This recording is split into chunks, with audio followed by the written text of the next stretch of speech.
ابھی یہ 25 سفر آنے والی ہے، اس تاریخ میں بریلی شریف کی سرزمین پر اعلیٰ حضرت کا عرس کی نقاد وزیر ہونے والا ہے۔ شہزادہ اعلیٰ حضرت حضور مفتی اعظم ہند کا نام سنا ہوگا۔ کون مفتی اعظم ہند؟ علم کی اہمیت علم والوں سے کوئی پوچھے، علم کی قدر علم والوں سے پوچھے۔ اس لیے فرماتے ہیں حضرت حضور مفتی اعظم ہند علیہ رحمۃ اللہ وہ ولی ہے جنہیں حافظ ملت جلالت العلم استاد العلماء ارشاد فرماتے ہیں اگر کسی کو زندہ ولی دیکھنا ہو تو حضور مفتی اعظم ہند، یہ حضور مفتی اعظم ہند، یہ ذات مفتی اعظم ہند کی ہے، یہ شخصیت مفتی اعظم ہند کی ہے، مادر ذات والی ہے۔ اللہ پاک نے ولایت کے منصب پہ بڑا اونچا مقام عطا فرمایا تھا حضور مفتی اعظم ہند علیہ السلام۔ ان کی زندگی کا ایک گوشہ ملاحظہ کریں اور اپنی زندگی کے اندر اسے لانے کی کوشش کریں اور اس کو اپنانے کی کوشش کریں۔ حضور مفتی اعظم ہند علیہ السلام سفر میں اپنے شاگردوں کے ساتھ تشریف لے جاتے ہیں۔ ٹرین کے انتظار میں پلیٹ فارم پر بیٹھے تھے، پلیٹ فارم پر ٹرین کے انتظار میں بیٹھے تھے کہ اب ٹرین آئے گی اور سفر کا آغاز ہوگا۔ اسی اثنا میں اسی پلیٹ فارم پر ایک بوڑھا آدمی کھانا کھا رہا تھا۔ حضور مفتی اعظم ہند کی نگاہ پڑی، انہوں نے نظر سے دیکھا کہ یہ بوڑھا آدمی عمر لمبی ہو گئی لیکن یہ بائیں ہاتھ سے کھانا کھا رہا ہے، وہ بائیں ہاتھ سے کھانا کھا رہا ہے۔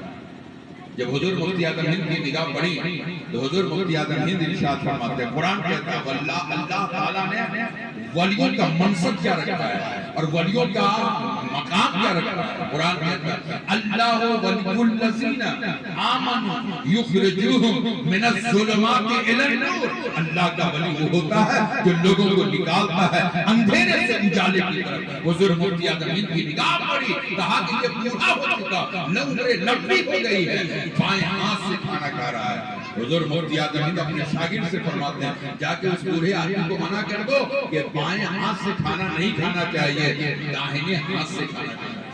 حضور مفتی اعظم ہند یہ شاگرد جب وہاں پہنچے، انہوں نے اپنے استاد کے حکم کو جب ان تک پہنچایا تو وہ بوڑھا آدمی جو لمبی عمر ہو چکی تھی پلیٹ فارم پر بیٹھ کر بائیں ہاتھ سے کھانا کھا رہا تھا، وہ کہتا ہے سنیے آپ جو کرتے ہیں آپ کیجئے، میں جو کرتا ہوں مجھ کو کرنے دیجئے، مجھ کو آپ کے دھرم سے کوئی تعلق اور سروکار نہیں ہے۔ لیکن دیکھیں حضور مفتی اعظم ہند کے شاگرد ان کی بارگاہ میں واپس لوٹے، کہا حضور لگتا ہے کہ وہ ہم لوگوں کے مذہب سے الگ ہے، ان کا مذہب کچھ اور ہے، ہم لوگ کا مذہب کچھ اور ہے۔ حضور مفتی اعظم ہند علیہ رحمۃ اللہ ارشاد فرماتے ہیں چلو میں چلتا ہوں، چلو میں چلتا ہوں۔ آج انسان کی فطرت ہے، ہم جیسے کم پڑھے لکھے عالموں کی حقیقت یہ ایک دفعہ دو دفعہ کسی قوم کو دین کی بات جہاں نہیں مانا تو لوگ بیزار ہو جاتے ہیں کہ یہ قوم ماننے کو تیار نہیں ہے، یہ سمجھنے کو تیار نہیں ہے۔ ہمارے حضور مفتی اعظم ہند شہزادہ اعلیٰ حضرت حضور مصطفیٰ خان رضا فرماتے ہیں چلو میں کہتا ہوں اسی دین کی تبلیغ کے لیے اللہ پاک نے مکہ کی سرزمین پر پیارے رسول کو بھیجا تھا، مصطفیٰ جان احمد کو بھیجا تھا اور اس رسول اللہ نے آ کر ایسا پیغام دیا کہ یہ بجلی کر کر جاتا یا کیا ہوتی حادی عرب کی زمین کی پوری دنیا میں ہلکا بتایا تھا۔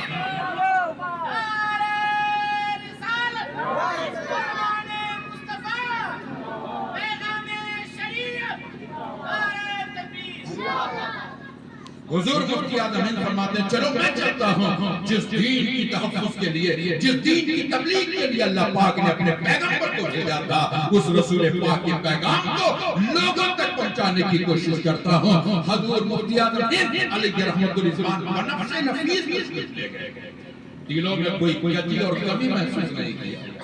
حضور مفتی اعظم ہند فرماتے ہیں بڑے میاں بڑوں کے جملے بھی بڑے ہوتے ہیں، بڑوں کے جملے بھی بڑے ہوتے ہیں۔ یہ علماء کی جماعت ہے، حافظ ملت کے سامنے ایک ان کا شاگرد گیا اور کہا حضور ٹوپی گندی ہو گئی ہے لائیے ٹوپی دھو دیتا ہوں، ٹوپی گندی ہو گئی ہے لائیے دھو دیتا ہوں۔ حافظ ملت فرماتے ہیں بے وقوف ٹوپی یہ سر کے تاج ہیں اور ان کے لیے تم جملے کا استعمال کرتے ہو اس کی شان کے لائق نہیں ہے۔ ٹوپی اور گندی ہو اگر تمہیں بولنا ہی تھا تو یہ کہنا چاہیے حضور ٹوپی صاف نہیں ہے، لائیے میں اسے صاف کر بزرگوں کے جملے بڑے، ان کے جملے بڑے، ان کا قول بڑا، علم و عمل کے پہاڑ ہے حضور حافظ ملت۔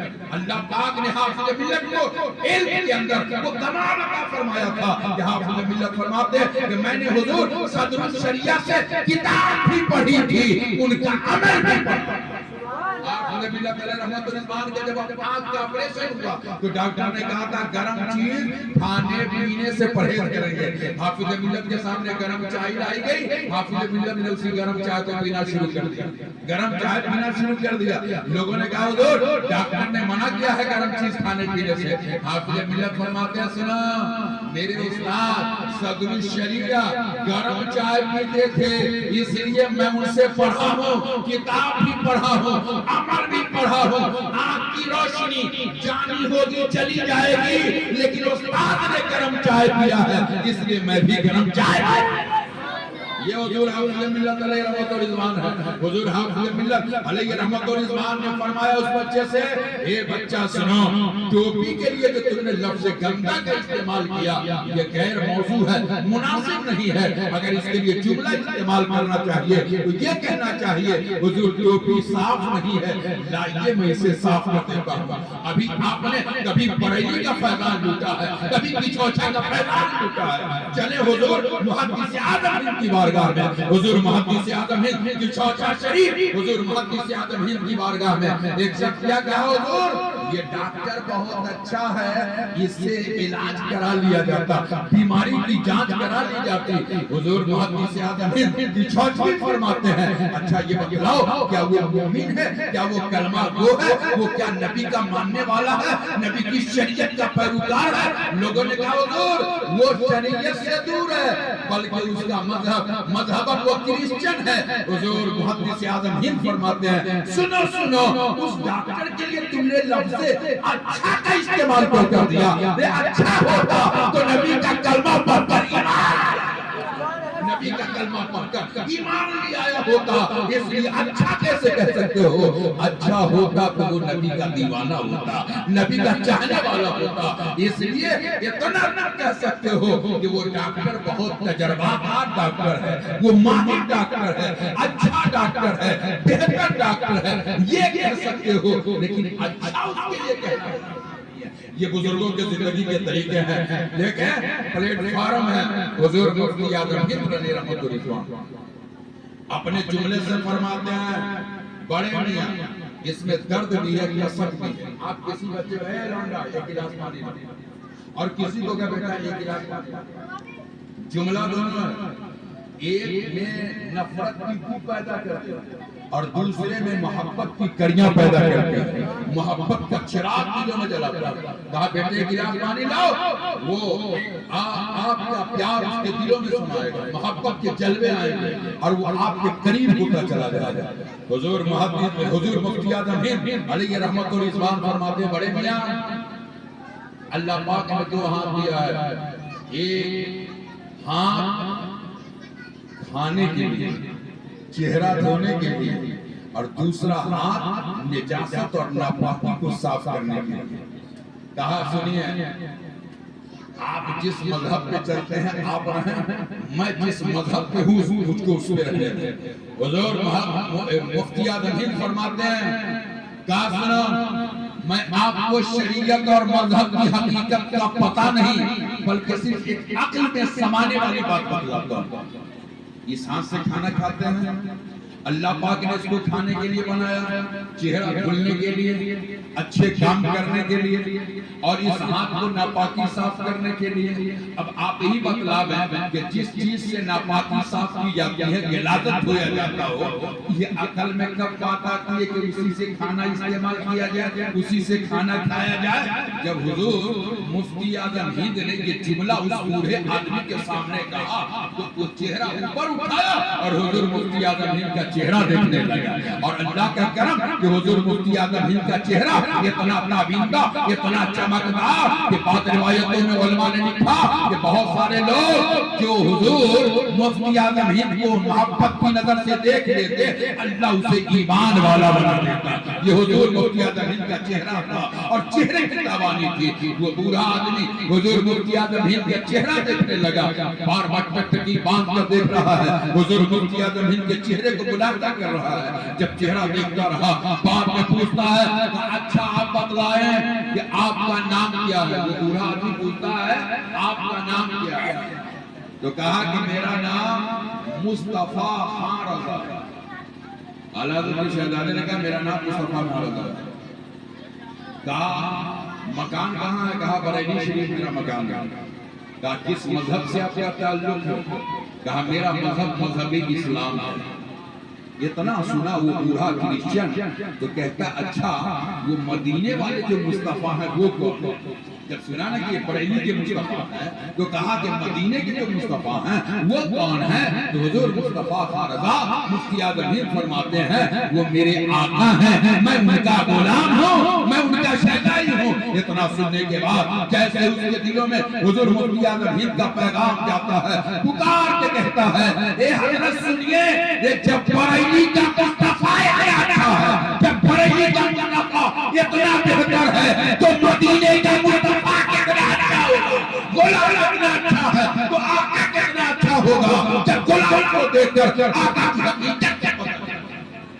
اس لیے حضور مفتی اعظم ہند علیہ رحمت و رضوان کو اس نے دیکھا اور دیکھنے کے بعد ان کی حقیقت اس کے ذہن و فکر میں بس گئی اور پکار کے کہتا ہے یہ حضرت آپ کے طریقے نے, آپ کے طریقے نے, آپ کے زندگی کے اعتبار نے, آپ کے زندگی کے اخلاق نے, آپ کی زندگی کی تہذیب نے مصطفیٰ کی تہذیب کا پتہ بتلا دیا ہے, رسول اللہ کی شریعت کا آئینہ بتلا دیا ہے.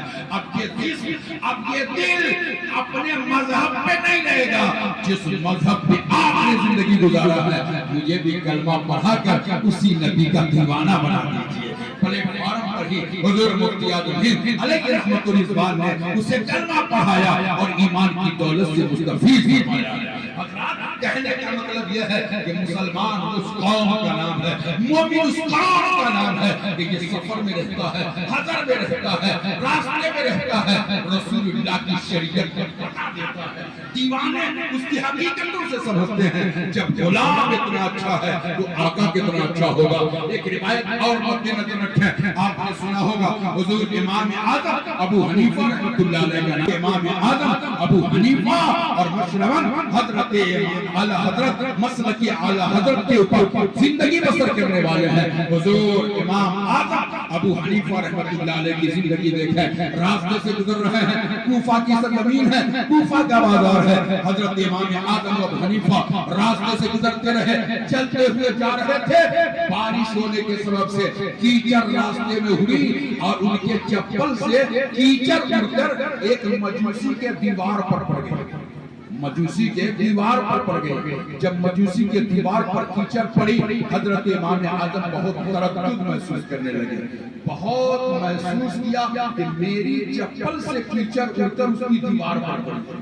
آج آپ نے دیکھا ہوگا, میں نے دیکھا بہت ساری جگہوں پہ کہ یہاں پہ لکھا ہوتا ہے کہ تھوکنا منع ہے, تو زیادہ تر دیکھیے لوگ وہیں پہ جا کے تھوکتے ہیں. کہاں یہاں پہ پان کا پیپ پھینکنا منع ہے, وہیں پہ گٹکا کھا کے لوگ پھینکتے ہیں. یہ انسان آج کی دنیا میں لوگوں کا ایک عام طور پہ جنرل مزاج ہو رہا ہے. لیکن میرے پیارے دینی بھائیو, ہمارے امام, آپ کے امام امام اعظم ابو حنیفہ رحمۃ اللہ علیہ راستے سے چل رہے تھے, چپل سے کیچڑ اڑی, مجوسی کی دیوار پر پڑی. جب اس کے دیوار پر کیچڑ اڑ کے پڑی ہے, حضرت امام اعظم ابو حنیفہ رحمۃ اللہ علیہ نے اپنے رومال سے اس کیچڑ کو صاف کرنے کے لیے ابھی متحیر اور عجیبے طور پر اسے دیکھ رہے تھے کہ کروں تو کیا کروں, اگر اس کی صفائی کرتا ہوں, اگر اس کو رگڑتا ہوں تو ہو سکتا ہے کہ دیوار کا پینٹ کہیں اڑ نہ جائے. میں صاف تو کیچڑ کو کروں گا لیکن اس کا کلر کہیں ڈس نہ ہو جائے. حضرت امام اعظم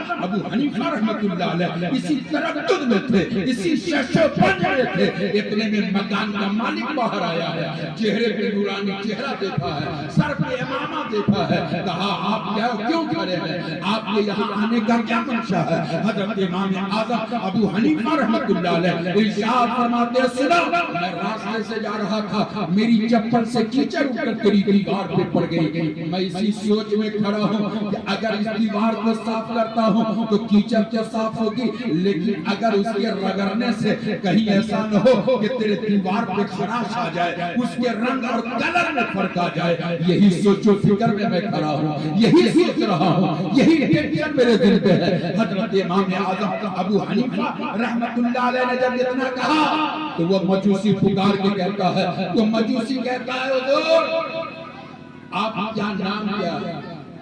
کہا میرا نام نعمان ابن ثابت ہے. میرا نام نعمان ابن ثابت ہے. کہا کہ آپ کہاں کے رہنے والے ہیں؟ کہا کوفہ میرا مکان ہے. کوفہ میرا مکان ہے. کہا مذہب آپ کا؟ کہا میرا مذہب مذہب اسلام ہے. جب اتنا سنا ہے تو وہ مجوسی کہتا ہے کہ آپ کے پیغمبر نے آپ کے مذہب میں یہ تعلیم, یہ سبق, یہ سکھا دیا ہے جس کی بنیاد پہ آپ اتنا خوف زدہ ہیں, آپ اتنا ڈر سے سیکھنے نظر آتے ہیں. امام اعظم فرماتے ہیں اسی سبق کا تو پربھاؤ میرے اوپر ہے کہ میں خوف زدہ ہوں کہ آج تیری دیوار میری چپل سے کیچڑ اٹھ کے گندی ہو گئی ہے, کل نبی کی بارگاہ میں میں کیا جواب دوں گا, رسول کی بارگاہ میں کیا جواب دوں گا. اسی ٹینشن سے پریشان ہوں, اسی فکر میں ہوں, اسی لیے میں بھرا ہوں کہ میں کروں تو کیا کروں. اتنے میں تم آ گئے ہو. جب وہ انسان اتنا سنتا ہے, پکار کے کہتا ہے, کہا جب آپ کے مذہب میں اس کا سکھا, اس کی تعلیم, اس کا قیام کیا گیا ہے تو آپ اس نبی کے کلمہ پڑھنے والے, اس رسول اللہ کے دین پہ چلنے والے ہیں. جب نبی کے بتائے ہوئے طریقے پر آپ اپنی زندگی گزار رہے ہیں تو نبی کے غلام ہیں, نبی کا کلمہ پڑھنے والے ہیں. آپ کا طریقہ اتنا اچھا ہے کہ مجھے یہ سمجھ میں آتا ہے کہ جس نبی کا کلمہ آپ نے پڑھا ہو اس نبی پاک کا طریقہ کتنا اچھا ہوگا, اس رسول اللہ کا عمل کیسا ہوگا, اس رسول اللہ کا کردار کیسا ہوگا. وہ مجوسی اسی مقام پر حضرت امام اعظم کے ہاتھوں پر اپنے مذہب کو تیاگتا ہے اور کلمہ پڑھتا ہے. کلمہ پڑھ کر اپنے آپ کو ایمان والا بناتا ہے. یہ ہے اسلام پہ چلنے والوں کا طریقہ, یہ ہے نبی کے ماننے والوں کا طریقہ. اس لیے حضرات اللہ پاک کا کرم ہے کہ اللہ پاک نے ہمیں اسلامی تہذیب کا پیروکار بنایا ہے. آج تو ہماری زندگی کے حالات ایسے دیکھنے کو ملتے ہیں کہ آج شادیوں میں بھی ہم اس قدر رنگ و روگن میں رہتے ہیں, ہمیں احساس نہیں ہوتا. آج دیکھیں مسجدوں کے اندر جب مسلمان جاتے ہیں سروں پر ٹوپیاں نظر آتی ہے, کرتے نظر آتے ہیں, لباس اسلامی نظر آتا ہے. لیکن جب یہی مسلمان مسجد سے باہر نکلتا ہے, بازاروں میں جاتا ہے تو پتہ نہیں چلتا کہ یہ کون سے تعلق رکھتا ہے, کس مذہب سے اس کا تعلق ہے, کس دین سے اس کا لگاؤ ہے. گویا ہماری پہچان صرف مسجدوں میں جا کر کے دکھائی دیتی ہے. اللہ پاک ہمیں چلتے پھرتے روڈ راستے جہاں بھی چلیں, جہاں بھی رہیں تو ہمارے کلچر, ہماری تہذیب اسلام کی خوشبو اور اسلام کا پتہ دیتا نظر آئے کہ یہ دیوان مصطفیٰ جا رہا ہے, عاشق رسول اللہ جا رہا ہے. آج شادیوں میں دیکھیں تو شادیوں میں بھی ہمارے حالات